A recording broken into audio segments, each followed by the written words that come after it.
Thomas Alva Edison dikenang orang bukan hanya karena lampu listrik dan berbagai penemuannya yang bermanfaat bagi hidup kita, tetapi juga karena apa yang ia katakan, yaitu kejeniusan adalah 1% karena inspirasi dan 99% karena keringat. Artinya, sikap rajin merupakan unsur yang penting dari hidup yang jenius. Mengapa demikian? Dengan memahami 3 alasan yang disampaikan oleh Paulus kepada Timotius, kita dapat melihat mengapa dan bagaimana sikap rajin diperlukan, termasuk di masa yang sukar. Melaluinya hati kita akan dipenuhi dengan pengharapan yang hidup dan yang tidak akan menjadi pudar. Bapak Ibu Saudara sekalian, selamat bertemu kembali di Ibadah Gereja Kristen Perjanjian Baru Fajar Pengharapan. Karena kasih Allah yang begitu besar, Dia rela datang ke dunia menjadi sama dengan manusia. Kita akan merayakan kelahiran Yesus Kristus tersebut melalui ibadah perayaan Natal dengan tema Unfailing Hope atau pengharapan yang tidak akan gagal. Ibadah perayaan Natal ini akan kita selenggarakan pada tanggal 25 Desember pukul 10 pagi di Sabuga ITB Bandung. Dan untuk menghadirinya, Anda perlu memiliki tiket yang dapat Anda peroleh secara cuma-cuma pada tanggal 11 Desember saat mengikuti ibadah di masing-masing satelit. Mari kita menyiapkan hati untuk menyambut kasih dan janji Allah dalam Yesus Kristus. Untuk itu, di sepanjang bulan Desember, yaitu mulai tanggal 1 hingga 31 Desember, kita akan mengadakan gerakan doa puasa berantai. Dan mengiringi gerakan doa puasa tersebut, maka kita akan mengadakan pula pertemuan doa setiap hari Senin hingga Jumat pukul 18.30 sampai 19.30. Pertemuan doa ini diadakan secara hybrid. Artinya, Anda dapat menghadiri pertemuan doa ini di gedung gereja kita di Pasir Koja ataupun mengikutinya secara online melalui kanal YouTube Doa Fajar Pengharapan. Anda dapat memilih 1 hari atau lebih dari Senin hingga Jumat di setiap pekannya untuk berdoa dan berpuasa. Dan kita akan memasuki tahun yang baru dengan penuh iman dan pengharapan dengan mengikuti ibadah tahun baru yang akan diselenggarakan pada tanggal 1 Januari 2023 di Jalan Pasir Koja 58 dalam 4 kali ibadah seperti yang tertera di layar Anda. Informasi dan pengumuman penting lainnya dapat Anda lihat dan ikuti di bagian menjelang akhir ibadah ini. Selamat beribadah.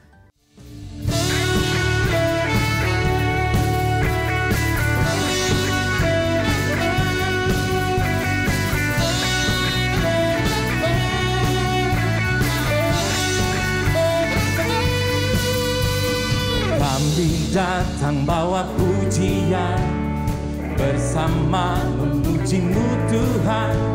Satukan suara dan nyanyikan sorak kemenangan. Gloria, Gloria,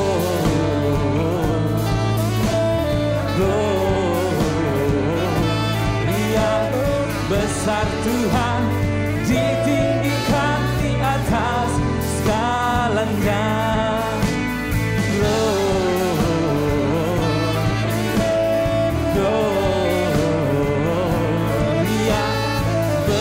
Tuhan, ditinggikan puji Dia, Gloria.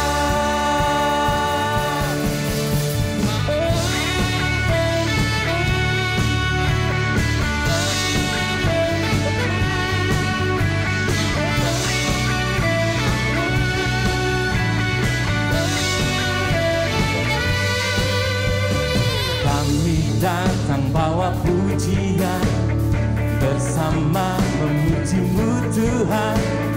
Satukan suara dan nyanyikan sorak kemenangan. Kami datang bawa pujian, bersama memuji-Mu Tuhan. Satukan suara dan nyanyikan sorak kemenangan. Gloria,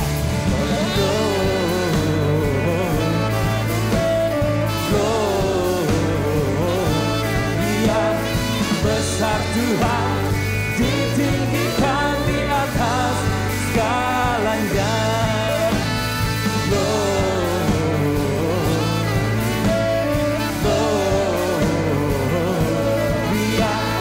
besar Tuhan, ditinggikan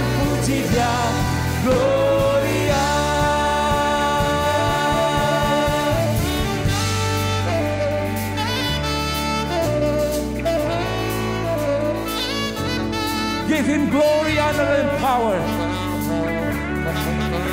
Give it all to Jesus. We give you glory, we give you honor, we give you praise for all that you are.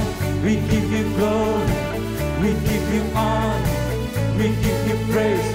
Glory, we give you glory, we give you honor, we give you praise for all that you are. We give you glory, we give you honor, we give you praise. Glory, we give you glory, we give you honor, we give you praise for all that you are. We give you glory, we give you honor, we give you praise. Gloria,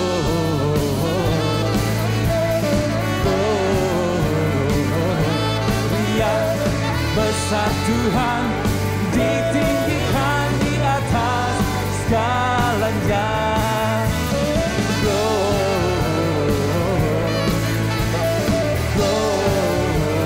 Gloria, besar Tuhan, ditinggikan puji Dia. Gloria.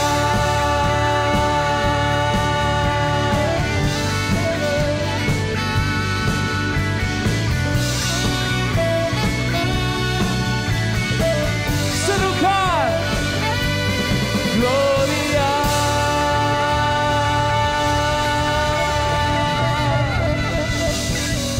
Berikan sekali lagi tepuk tangan yang meriah buat Tuhan kita. Haleluya.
Kami cinta Engkau ya Tuhan.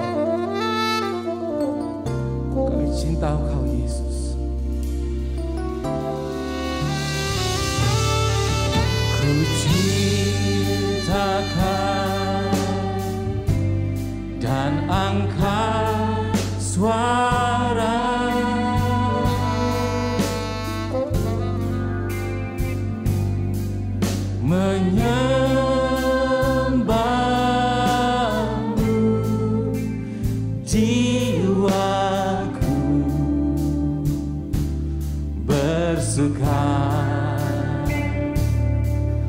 yang kau dengar, semoga berkenan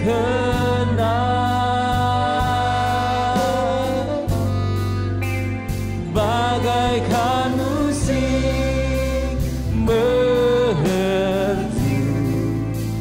dan nyaman. Cinta kau, ku cinta kau, ku cinta kau. Suara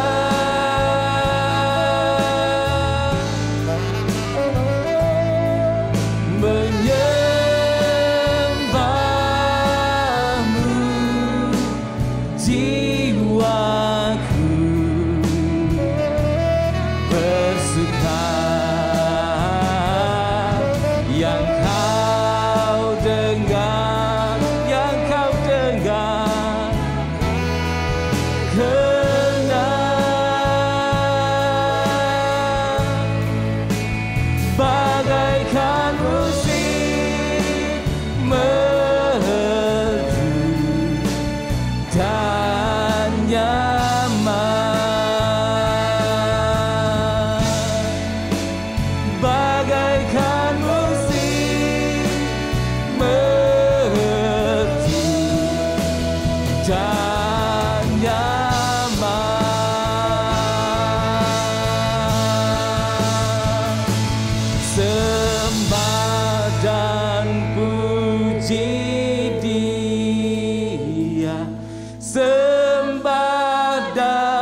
kita. Haleluya.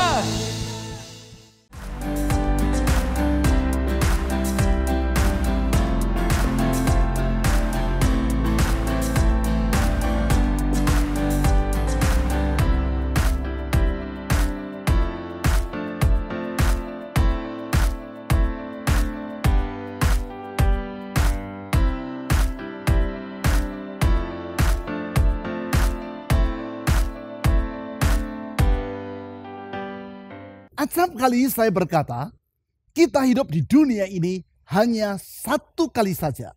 Bukan dua kali, apalagi berkali-kali. Oleh karena itu, kesempatan yang hanya satu kali ini seharusnya kita isi sedemikian rupa sehingga menjadi kehidupan yang penuh dengan makna dan tidak sia-sia. Pertanyaannya, apa yang perlu kita lakukan agar kita dapat mengisi kehidupan ini sebagai kehidupan yang penuh dengan makna? Tentang hal itu, kita dapat belajar dari kehidupan William Booth, pendiri lembaga pelayanan bala keselamatan. Hamba Tuhan yang hidup di Inggris 200 tahun yang silam ini tidak dapat dipungkiri adalah seorang yang hidupnya sangat bermakna. Lembaga bala keselamatan yang ia dirikan 150 tahun yang lalu tersebut saat ini memiliki anggota lebih dari 1,7 juta orang dan melakukan pelayanan di 133 negara. Setiap tahun mereka melayani 14 juta orang yang berkekurangan, para anak yatim piatu, dan orang-orang yang tertimpa oleh bencana alam. Dampak dari pelayanan lembaga bala keselamatan ini bahkan sudah terasa dari sejak awal ia didirikan. Sehingga Charles Spurgeon, pengkhotbah yang sangat terkenal dan yang melayani di kota London serta hidup sejaman dengan William Booth, berkata, "If the Salvation Army were wiped out of London, 5,000 extra policemen could not fill its place in the repression of crime and disorder." Kalau bala keselamatan disingkirkan dari kota London, penambahan 5.000 orang anggota polisi pun tidak akan mampu menggantikan peran bala keselamatan dalam menekan angka kejahatan dan kekacauan. Artinya, dampak ketertiban yang dihasilkan oleh lembaga bala keselamatan di kota London, Inggris di masa itu bahkan lebih dari apa yang dapat dilakukan oleh 5.000 orang anggota polisi. Apakah yang menjadi kunci dari dampak rohani dan sosial yang dihasilkan oleh William Booth melalui lembaga pelayanan yang ia dirikan tersebut? Salah satunya adalah kerajinan yang sangat menonjol di dalam diri yang bersangkutan. Majalah Christian History dalam edisi khusus yang membahas kehidupan William Booth dan istrinya Catherine Booth memuat janji yang dibuat oleh William Booth ketika ia masih berusia 20 tahun. Janji tersebut antara lain adalah sebagai berikut. Saya terjemahkan ke dalam bahasa Indonesia. Saya akan pertama bangun setiap pagi cukup awal dan memiliki waktu beberapa menit, tidak kurang dari 5 menit untuk berdoa secara pribadi. Kedua, menghindari semua ocehan dan omong kosong. Ketiga, melalui percakapan yang serius, memimpin orang lain untuk memikirkan jiwa mereka yang abadi. Keempat, membaca sekurang-kurangnya 4 pasal dari firman Tuhan setiap hari. Kelima, berusaha untuk hidup lebih dekat dengan Allah dan mencari kesucian hati serta menyerahkan hidup kepada Tuhan. Keenam, membaca janji ini setiap hari. Janji yang mencerminkan kehidupan yang sangat rajin ini tidak sekadar ia baca setiap hari atau setidaknya 2 kali seminggu. Namun benar-benar ia praktikkan dalam kehidupannya. Sehingga dalam masa pelayanannya yang sepanjang 60 tahun tersebut, William Booth telah melakukan perjalanan untuk pelayanan sejauh 7,5 juta kilometer. Suatu jarak yang bukan main-main. Mengingat di masa itu belum ada pesawat udara seperti sekarang dan sarana transportasi masih sangat terbatas. Bukan itu saja, di dalam masa pelayanannya ia telah menyampaikan 60.000 khotbah, artinya 1.000 khotbah per tahun. atau 3 khotbah per hari.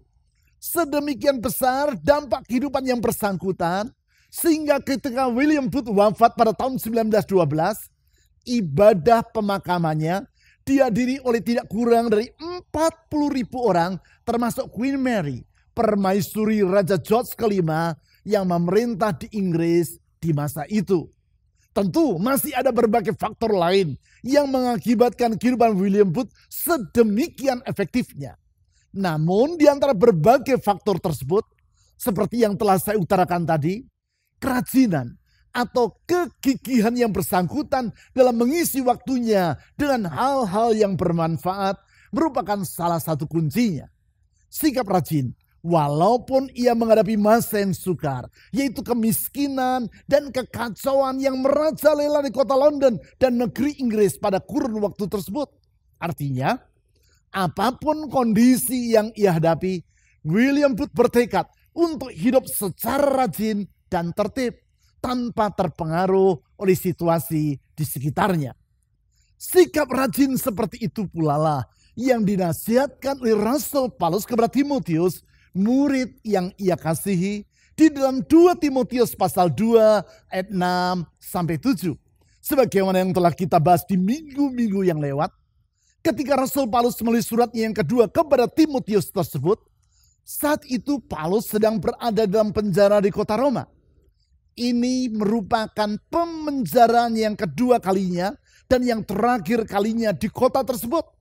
Sebab tak lama sesudah itu, Paulus mengalami mati syahid, yaitu karena dibunuh oleh sebab imannya kepada Yesus atas perintah Kaisar Nero, penguasa Romawi di masa itu. Sedangkan di saat itu, Timotius melayani sebagai seorang pemimpin atau penilik jemaat di Efesus, sebuah kota pelabuhan di wilayah Turki di masa kini. Timotius yang mengemban tugas yang tidak mudah dan yang menghadapi masa yang sukar, sedangkan Timotius masih berusia muda dan memiliki berbagai keterbatasan. Artinya, nasihat dari Rasul Paulus tersebut ditujukan kepada orang yang memiliki kemampuan terbatas dan yang sedang menghadapi masa yang sulit.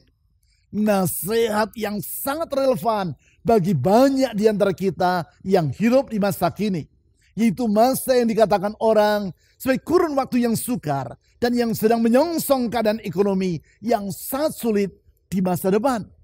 Nasihat dalam 2 Timotius pasal 2 ayat 6-7 tersebut adalah sebagai berikut.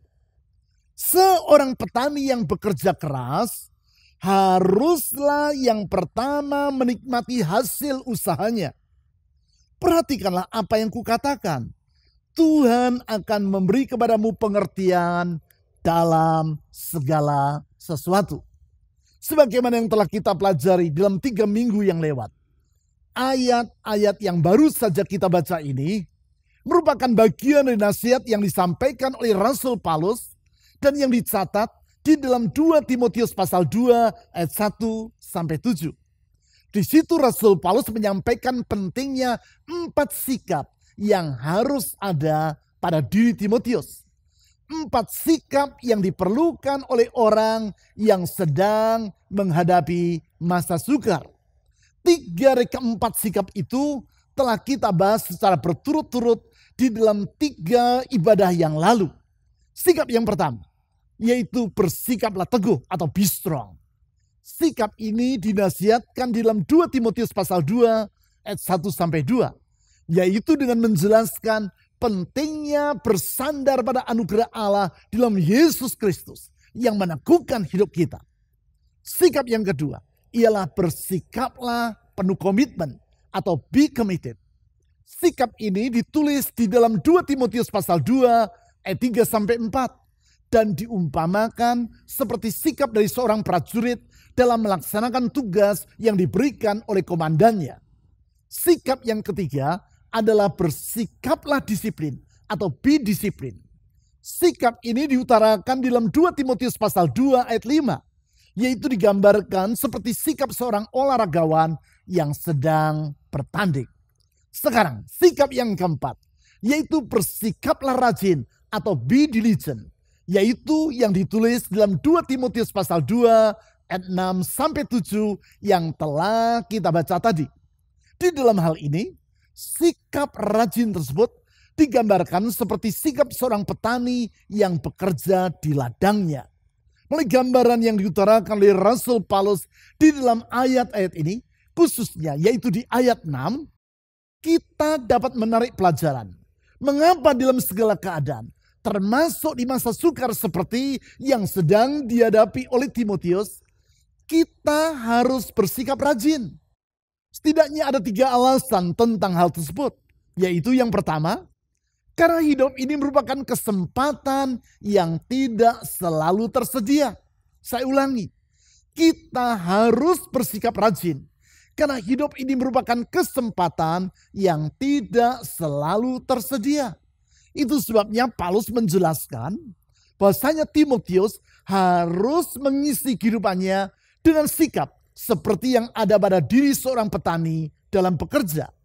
Tentang hal tersebut, di ayat 6 tadi, Rasul Paulus menulis seperti berikut. Seorang petani yang bekerja keras haruslah yang pertama menikmati hasil usahanya. Di sini Paulus berkata, bahwa seorang petani haruslah bekerja dengan keras. Mengapa bekerja dengan keras? Salah satu alasannya yaitu karena pekerjaan yang dilakukan oleh seorang petani tidaklah terlepas dari ketergantungannya kepada musim. Para petani tidak boleh mengabaikan perubahan musim yang terjadi secara silih berganti tersebut. Karena itu, ada musim yang tepat bagi yang bersangkutan untuk menabur. Dan ada musim di mana yang bersangkutan tidak lagi tepat untuk menabur. Memang, berbicara tentang musim, kita berbicara tentang periode. Artinya, suatu kurun waktu dengan batas awal dan batas akhir. Apabila batas awal dari musim menabur belum tiba dan sang petani sudah mulai menabur, maka ia tidak akan memperoleh hasil seperti yang ia harapkan. Demikian juga apabila batas akhir dari musim menabur telah terlampaui dan yang bersangkutan tetap saja menabur, maka benih yang ia taburkan akan menjadi sia-sia. Oleh sebab itu, yang bersangkutan harus menggunakan jendela kesempatan yang ada dengan sebaik-baiknya, yaitu dengan bekerja sekeras mungkin. Semua itu menunjukkan bahwasanya kesempatan yang terbuka di hadapannya tidak selalu tersedia untuk selama-lamanya.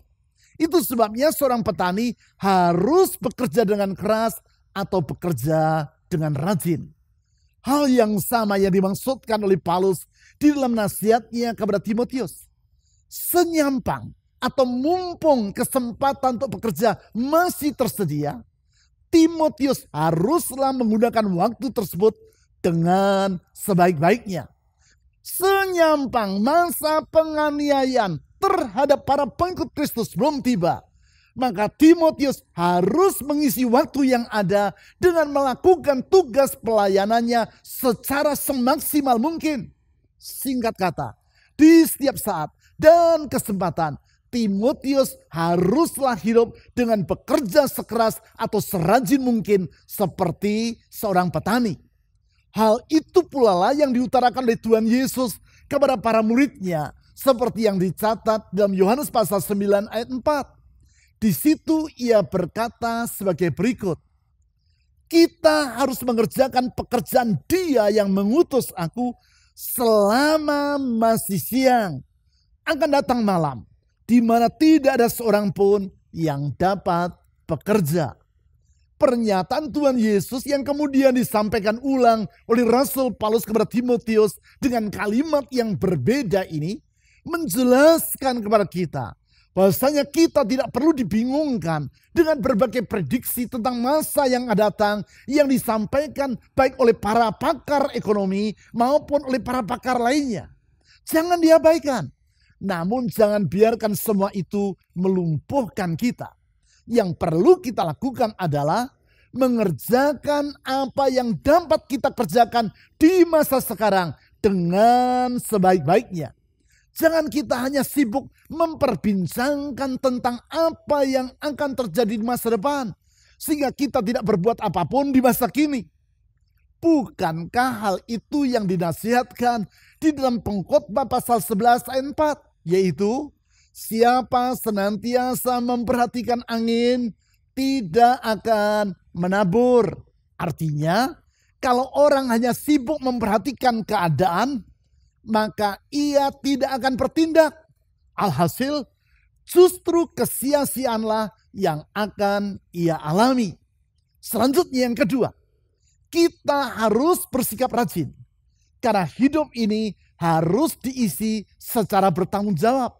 Saya ulangi, yang kedua, karena hidup ini harus diisi secara bertanggung jawab. Sikap seperti itulah yang membedakan antara seorang petani dengan orang yang sekadar memetik hasil dari hutan ataupun dari kebun orang lain. Bukan berarti orang yang bekerja dengan memetik hasil dari hutan tidak bekerja dengan rajin. Namun tanggung jawab yang ia pikul sangatlah berlainan dengan tanggung jawab yang diemban oleh seorang petani. Seorang pemetik hasil dari hutan tidak perlu mengolah lahan tempat tumbuh-tumbuhan yang hasilnya ia petik seperti yang dilakukan oleh seorang petani. Apalagi kalau yang bersangkutan bukan seorang pemetik hasil hutan, tetapi pemetik hasil dari kebun orang lain. Ia tidak akan mengerjakan hal yang lain kecuali hanya memetik hasil yang sudah jadi. Tentu tidak demikian halnya dengan seorang petani. Yang bersangkutan harus menyiapkan lahan yang akan ia tanami. Entah dengan membajaknya terlebih dulu, membersihkan ladang yang akan ia taburi dengan benih, menyiapkan sistem irigasi, dan berbagai pekerjaan lainnya yang memakan tenaga. Karena itu seperti yang ditulis dalam 2 Timotius pasal 2 ayat 6 tadi, Paulus berkata, seorang petani yang bekerja keras. Artinya, tanggung jawab yang dipikul oleh seorang petani mengharuskan dirinya untuk bekerja dengan keras atau rajin. Coba bayangkan, kalau semisalnya saudara adalah seorang petani yang memiliki sebidang lahan. Lalu saudara membiarkan lahan tersebut tanpa berupaya untuk mengolahnya sama sekali. Saudara tidak membajaknya, saudara tidak membersihkan lahan tersebut dari semak belukar yang bertumbuh di situ. Saudara tidak menabur benih di tempat tersebut. Sedangkan saudara berharap bahwa pada waktunya nanti saudara akan menuai gandum dari lahan tadi. Akankah harapan saudara itu menjadi kenyataan? Jelas tidak. Tanpa berbuat apa-apa, tanpa bekerja dengan keras dan rajin, harapan saudara hanyalah sekadar impian kosong belaka. Gandum tidak akan tumbuh di lahan milik saudara tersebut, tetapi justru semak belukarlah yang akan semakin memenuhinya. Berarti sebagai seorang petani, apabila Anda berharap untuk memetik hasil dari lahan saudara, maka tidak bisa tidak, saudara harus bekerja secara bertanggung jawab. Hal seperti itu yang antara lain dapat kita lihat dalam diri para tokoh-tokoh hebat di dalam sejarah. Seperti misalnya Thomas Alva Edison. Sejarah mencatat bahwasanya dalam upayanya untuk menemukan kawat pijar yang memungkinkan lampu listrik dapat menyala untuk waktu yang cukup panjang, Edison telah melakukan 3.000 kali eksperimen. Suatu kerja keras yang tidak main-main. Kesediaan yang bersangkutan untuk bekerja dengan keras tersebut tercermin dalam kalimat yang ia ucapkan. Genius is 1% inspiration and 99% perspiration. Kejeniusan adalah 1% karena inspirasi dan 99% karena keringat atau kerja keras. Artinya, seseorang disebut sebagai pribadi yang jenius bukan sekadar karena bakat yang ada pada dirinya, namun karena kesediaan yang bersangkutan untuk bekerja keras atau dengan rajin. Memang, sesubur apapun suatu lahan, tetapi kalau sang petani tidak bersedia bekerja dengan keras, maka lahan itu tidak akan menghasilkan tuaian seperti yang diharapkan. Demikian juga sepandai apapun seseorang. Namun apabila yang bersangkutan tidak bersedia bekerja dengan rajin, maka kepandaian yang ada pada dirinya akan tersia-siakan. Demikian juga dengan lahan yang tersedia di hadapan kita, yaitu lahan dalam bentuk bentangan waktu yang ada di hadapan kita. Kalaupun masa depan itu bersifat mudah, tapi kalau kita bermalas-malasan, maka masa depan tersebut tidak akan menghasilkan apa-apa. Sebaliknya, kalaupun hari esok diwarnai dengan berbagai kesukaran, sehingga bagaikan lahan yang berbatu-batu. Tetapi, kalau kita bersedia bekerja dengan keras, yaitu membajak lahan tersebut, membersihkan nyari semak dan batu-batuan, maka kita akan dapat menuai hasil yang kita harapkan. Singkat kata, apapun yang akan kita hadapi di hari esok, entah masa yang muda maupun masa yang sukar, pastikan hari ini saudara hidup dengan sikap yang rajin. Sekarang yang ketiga, kita harus bersikap rajin. Karena hidup dengan sikap rajin tidak akan sia-sia. Saya ulangi, yang ketiga, karena hidup dengan sikap rajin tidak akan sia-sia. Hal tersebut tercermin di dalam kalimat yang diucapkan oleh Rasul Paulus di ayat 6 tadi, yaitu seorang petani yang bekerja keras haruslah yang pertama menikmati hasil usahanya. Perhatikan kata haruslah yang diutarakan di ayat ini. Kata tersebut menunjukkan penghargaan Tuhan terhadap orang yang bersedia bekerja dengan keras atau bekerja dengan rajin. Sehingga dalam pandangan Tuhan, petani yang bersedia bekerja secara bertanggung jawab tadi adalah pribadi yang pantas dan harus menerima hasil dari jerih lelah yang ia lakukan. Dengan kata lain, di situ secara tak langsung Tuhan melalui Rasul Paulus berjanji bahwa orang yang bersedia bekerja dengan rajin akan dihargainya. Jerih lelah yang bersangkutan tidak akan sia-sia. Penghargaan Allah terhadap sikap rajin ini pula lah yang menyebabkan tak jarang Tuhan melewatkan kita melalui kondisi-kondisi yang tidak nyaman. Sebab kenyamanan cenderung akan membuat orang menjadi terlena dan tidak bersedia untuk bersusah-susah. Hal tersebut diutarakan oleh Tim Wu, profesor pada bidang hukum di Columbia University, New York, dalam artikel yang dia tulis di New York Times dengan judul The Tyranny of Convenience. Di situ ia berkata bahwa keputusan-keputusan yang dibuat oleh orang acap kali adalah atas pertimbangan kenyamanan.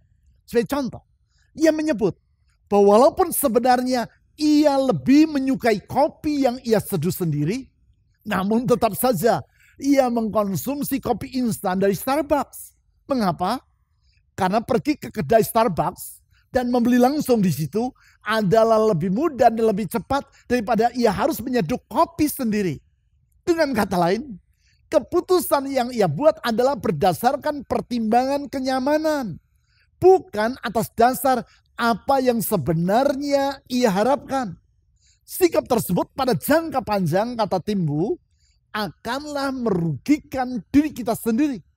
Oleh sebab itu, seperti yang saya utarakan tadi, ada kalanya Allah mengizinkan kita mengalami kesukaran agar kita tergugah dari kenyamanan dan bersedia untuk bersikap rajin. Hal itulah yang dikemukakan oleh Timothy Keller, seorang hamba Tuhan dan gembala jemaat di Manhattan, New York, dalam bukunya yang berjudul The Prodigal Prophet. Dalam buku itu ia bercerita tentang seorang penyihir yang tinggal di sebuah pondok di tengah hutan yang lebat. Apabila seorang pengelana lewat dan mampir di pondok tersebut, maka sang penyihir akan menyediakan makanan dan tempat menginap bagi yang bersangkutan. Selanjutnya, jika sang tamu tersebut tidur dengan nyenyak semalam suntuk oleh karena rasa nyaman, maka ketika matahari terbit, orang itu akan tersihir dan berubah menjadi batu. Sang penyihir memiliki seorang pembantu. Ia merasa iba terhadap para pengelana yang tersihir dan berubah menjadi batu oleh karena ulah tuannya itu. Suatu hari, lewatlah seorang pemuda dan mampir di pondok sang penyihir. Seperti yang sudah-sudah, si tukang sihir menyediakan makanan dan tempat tidur bagi tamunya tersebut. Karena sang pelayan tidak tega melihat pemuda ini tersihir dan berubah menjadi batu, maka yang bersangkutan melemparkan kerikil dan duri ke tempat tidur di mana sang pemuda tadi berbaring. Sebagai akibat, pemuda ini tidak dapat tidur dengan nyenyak. Walaupun setiap kali ia membuang kerikil dan duri yang mengganggu tidurnya, selalu saja sang pelayan tadi kembali melemparkan kerikil dan duri yang baru ke tempat tidur tersebut. Alhasil, sebelum fajar menyingsing, pemuda itu bangun dari tidurnya dan meninggalkan pondok tempat dia menginap sambil mengomel karena gangguan yang ia alami dan yang membuat dirinya tidak dapat tidur dengan nyaman. Mendengar omelan dari sang pemuda, sang pelayan tadi bergumam, kalau saja ia mengetahui penderitaan yang akan ia alami karena kenyamanan yang ia nikmati, maka pasti ia tidak akan mengeluh. Justru ia akan bersyukur untuk kesukaran karena kasih, yaitu kerikil dan duri yang telah menggugah dirinya dari kenyamanan. Sesungguhnya, kesukaran seperti itulah yang acap kali Allah izinkan agar kita mengalaminya. Kesukaran karena kasih yang menggugah diri kita dari kenyamanan dan kemapanan. Kesukaran karena kasih yang mendorong kita untuk bersikap rajin dan bersedia bekerja dengan keras. Sikap rajin yang tidak akan sia-sia. Karena sesungguhnya Allah adalah pribadi yang rajin dan yang menghargai orang yang hidup dengan sikap yang sama seperti dirinya. Saudara-saudara, di sepanjang bulan ini, berdasarkan 4 nasihat yang disampaikan oleh Rasul Paulus di dalam 2 Timotius pasal 2 ayat 1-7, kita telah melihat 4 sikap yang harus ada pada diri kita di setiap keadaan, termasuk di masa yang tidak mudah. 4 sikap yang mengakibatkan hati kita tidak akan diliputi dengan keputusasaan, namun dengan pengharapan yang hidup, a living hope, dan bukan pengharapan yang memudar ataupun padam. Nasihat-nasihat tentang 4 sikap yang ditutup oleh Rasul Paulus dengan kalimat di ayat 7, yaitu, perhatikanlah apa yang kukatakan. Tuhan akan memberi kepadamu pengertian dalam segala sesuatu. Artinya, Paulus mengingatkan Timotius agar tidak mengabaikan 4 nasihat yang ia berikan di ayat-ayat sebelumnya. Dan Tuhan yang akan menolong Timotius untuk memahami pentingnya 4 sikap tadi. Dengan kata lain, Timotius harus mempraktikannya dalam kehidupannya. Dan Tuhan sendirilah yang akan memampukan Timotius untuk mengerjakannya. Hal ini sama seperti orang yang menunggang sepeda. Yang perlu ia lakukan adalah mengambil langkah pertama dengan mengayuh pedal dari sepeda tersebut. Selanjutnya, maka ia akan dapat menungganginya tanpa terjatuh. Demikianlah yang perlu kita lakukan dalam hidup ini. Dimulai dari mengandalkan anugerah Allah di dalam Yesus Kristus yang akan meneguhkan hati kita. Kemudian, kita perlu hidup dengan sikap penuh komitmen kepada kehendak Tuhan, hidup dengan sikap disiplin, dan dengan sikap rajin. Maka selanjutnya, Tuhan sendirilah yang akan menolong kita dalam melewati masa sukar dengan penuh pengharapan dan kemenangan. Atas dasar itu, saya mengajak saudara untuk mengisi 1 bulan di depan, yaitu bulan Desember ini, dengan terlibat dalam gerakan doa puasa yang kita lakukan secara berantai.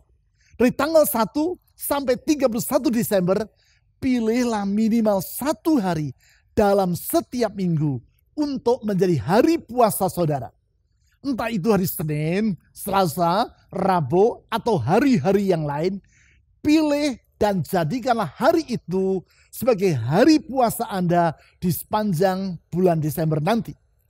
Di samping itu, setiap petang, dari hari Senin sampai Jumat, mulai pukul 6.30 sampai 7.30 sore, ikutilah pertemuan doa yang kita laksanakan secara hybrid. Maksudnya secara online ataupun onsite. Secara online melalui YouTube channel dari gereja kita. Dan secara onsite yaitu di gedung gereja kita di Pasir Koja. Mari kita menyiapkan hati kita untuk memasuki tahun 2023 dengan bersandar pada anugerah Allah. Anugerahnya dalam Yesus Kristus Tuhan kita.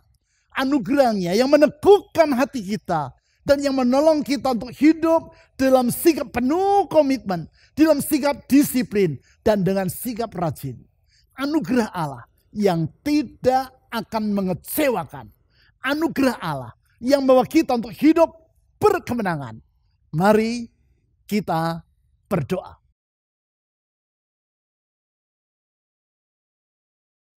Tuhan Yesus, kami bersyukur untuk anugerah-Mu yang begitu sangat besar. Anugerah yang telah Engkau tunjukkan melalui kesediaan-Mu datang ke dunia, bersama dengan manusia, hadir dan tinggal bersama dengan kami, menyerahkan di dalam pengorbanan sampai mati di kayu salib bagi kami manusia yang penuh dengan dosa. Melalui pengorbanan kasih-Mu itu, Engkau menghapuskan masa lampau kami dan membentangkan masa depan yang baru. Dan Engkau berjanji bahwa Engkau sendiri akan menyertai kami, menuntun kami, mendampingi kami dan tidak pernah meninggalkan kami. Membawa kami kepada masa depan yang indah seperti yang Kau rencanakan. Tuhan Yesus, kami percaya rancangan-Mu tidak pernah gagal. Rencana-Mu pasti akan terwujud. Itu sebabnya masa sukar, masa sulit tidak membuat kami gentar. Kalau kami berjalan bersama dengan Tuhan Yesus, di dalam tuntunan Tuhan Yesus, ada pengharapan yang hidup, ada pengharapan yang tidak mengecewakan. Oleh karena itu satu hal yang kami mohon, Tuhan, sertai kami dengan anugerah-Mu. Pimpin kami dengan anugerah-Mu. Anugerah yang membuat hati kami teguh. Anugerah yang membuat kami hidup secara bertanggung jawab. Anugerah yang membuat kami tidak bermalas-malasan. Anugerah yang kami sambut dengan ucapan syukur. Karena sesungguhnya di dalam Engkau, ya Tuhan Yesus, ada pertolongan yang selalu datang tepat pada waktunya. Dengan percaya kepada kasih dan kuasa-Mu, saya berdoa saat ini, ulurkan tangan-Mu yang memulihkan, menyembuhkan, membawa pengharapan, membuka jalan di saat tiada jalan. Tuhan Yesus, kami akan masuki bulan Desember, menyelesaikan tahun ini, memasuki tahun yang baru bersama dengan Tuhan Yesus. Dan kami percaya bersama dengan Engkau, kami akan melakukan dan mengalami perkara-perkara yang besar. Di dalam nama di atas segala nama, nama yang menyelamatkan, nama Yesus Kristus, Tuhan dan Juru Selamat yang hidup, kami telah berdoa. Amin. Aku mengasihi Engkau Yesus dengan segenap hatiku. Aku mengasihi Engkau Yesus dengan segenap jiwaku. Renungkan firman-Mu siang dan malam, ku pegang perintah-Mu dan ku lakukan. Engkau tahu ya Tuhan, tujuan hidupku hanyalah untuk menyenangkan. Ku renungkan firman-Mu siang dan malam, ku pegang perintah-Mu dan ku lakukan. Engkau tahu ya Tuhan, tujuan hidupku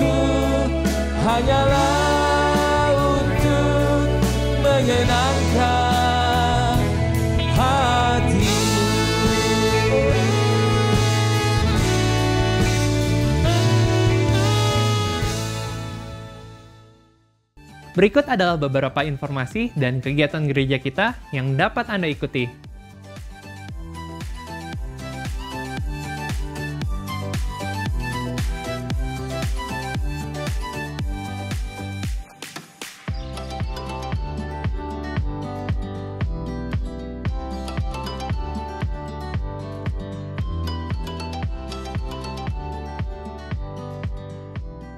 Persembahan dan persepuluhan sebagai ungkapan kasih dan syukur kita kepada Tuhan dapat Anda berikan dengan memasukkannya ke dalam kotak persembahan, atau melalui rekening bank, atau dengan cara men-scan QR Code dengan menggunakan aplikasi dompet digital.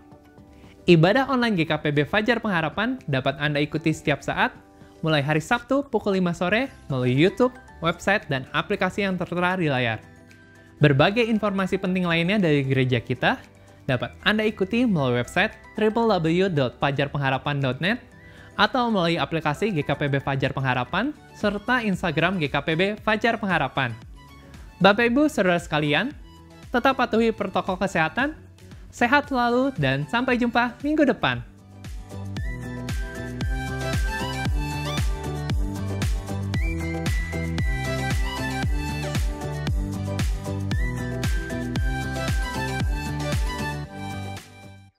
Saudara-saudari, mari kita bersyukur kepada Tuhan. Allah yang Maha Besar, Khalik langit dan bumi, Allah yang kuasanya tidak terbatas, kami bersyukur kepadamu untuk perkara-perkara yang heran yang Tuhan telah kerjakan dalam kehidupan kami. Kami bersyukur ya Tuhan untuk ibadah yang menyegarkan jiwa kami. Kesempatan bagi kami untuk memuji dan meninggikan Engkau, Allah yang layak untuk diagungkan. Kami bersyukur untuk kebenaran firman-Mu yang menjadi terang bagi jalan kami, yang menuntun kami, sehingga hidup kami selaras dengan kehendak-Mu. Kami berdoa untuk semua jemaat-Mu ya Tuhan, Engkau memberkati setiap keluarga dengan kebahagiaan. Engkau memberkati usaha pekerjaan umat-Mu dengan berkelimpahan.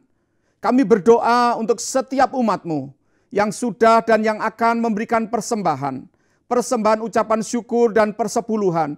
Tuhan, limpahkanlah berkat-Mu dalam kehidupan jemaat.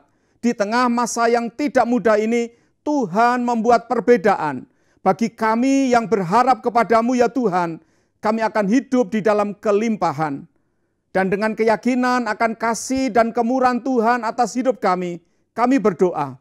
Kiranya berkat dari tempat yang maha tinggi, yang datang dari Allah yang mengasihi kami, dilimpahkan dalam kehidupan setiap kami. Di dalam nama Tuhan Yesus, Allah yang dapat diandalkan, kami berdoa dan bersyukur. Amin.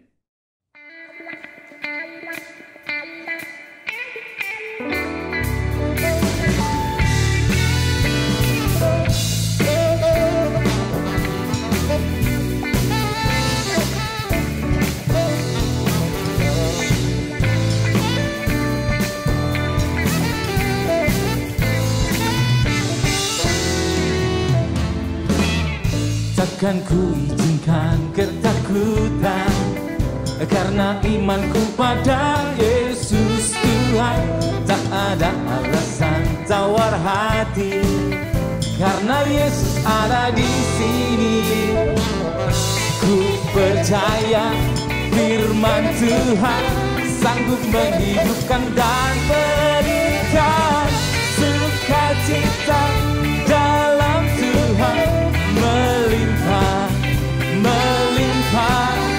kekuatan dari Tuhan tercurah atas kita.